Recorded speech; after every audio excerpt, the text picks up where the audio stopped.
आज की वीडियो में हम जानेंगे कि जनवरी का महीना आपके लिए कैसा रहेगा और साल 2023 के पहले महीने में आपके business, career, love relation, married life, health और एजुकेशन में क्या तब्दीलियां आने जा रही हैं। तो चलिए बिना वक्त जाया किए शुरू करते हैं। जब जनवरी का महीना शुरू होगा तो एरीज के चार्ट में प्लैनेट्स की पोजीशन कुछ इस तरह होगी। राहु आपके फर्स्ट हाउस में होगा, केतु आपके 7वें घर में रहेगा, मार्स आपके सेकंड हाउस में होगा और आपके 9th हाउस में रहेंगे सन और मरकरी। आपके 10th हाउस में होंगे वीनस और सैटर्न और जुपिटर आपके 12वें घर में रहेगा। बिजनेस और करियर की बात करें तो जुपिटर आपके 12वें घर में रहेगा और सैटर्न 17 जनवरी को 30 साल बाद आपके 11वें घर में ट्रांजिट करेगा।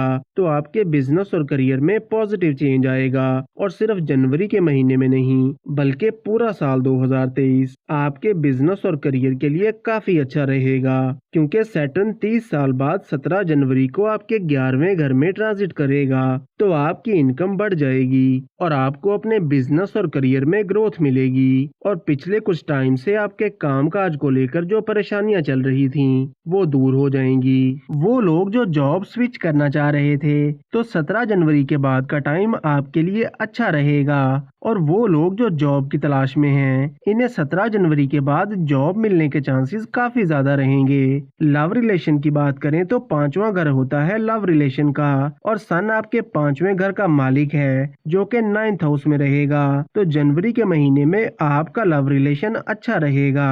आपके लव रिलेशन में कुछ नई उम्मीदें और नई तवक्कुआत पैदा होंगी और वो लोग जिनके लव रिलेशन में कोई मिसअंडरस्टैंडिंग चल रही थी तो वो दूर हो जाएगी। मैरिड लाइफ की बात करें तो 7वां घर होता है मैरिड लाइफ का। वीनस आपके 10वें घर में मौजूद है और 22 जनवरी को आपके 11वें घर में चला जाएगा। तो आपकी मैरिड लाइफ इस महीने काफी अच्छी रहेगी और वो लोग जिनकी मैरिड लाइफ में परेशानियां चल रही थीं या आपकी अंडरस्टैंडिंग में कमी नजर आ रही थी तो इसमें भी काफी हद तक बेहतरी आ जाएगी। सेहत की बात करें तो मार्स आपके सेकंड हाउस में रहेगा और राहु आपके फर्स्ट हाउस में रहेगा। तो जनवरी के महीने में आपकी हेल्थ ओवरऑल काफी अच्छी रहेगी, लेकिन हेडेक और स्टोमिक से रिलेटेड छोटे मोटे प्रॉब्लम्स हो सकते हैं। तालीम की बात करें तो 5वां घर होता है एजुकेशन का और सन आपके 5वें घर का मालिक है जो कि 14 जनवरी तक आपके 9th हाउस में रहेगा। तो इस महीने आपकी पढ़ाई काफी अच्छी रहेगी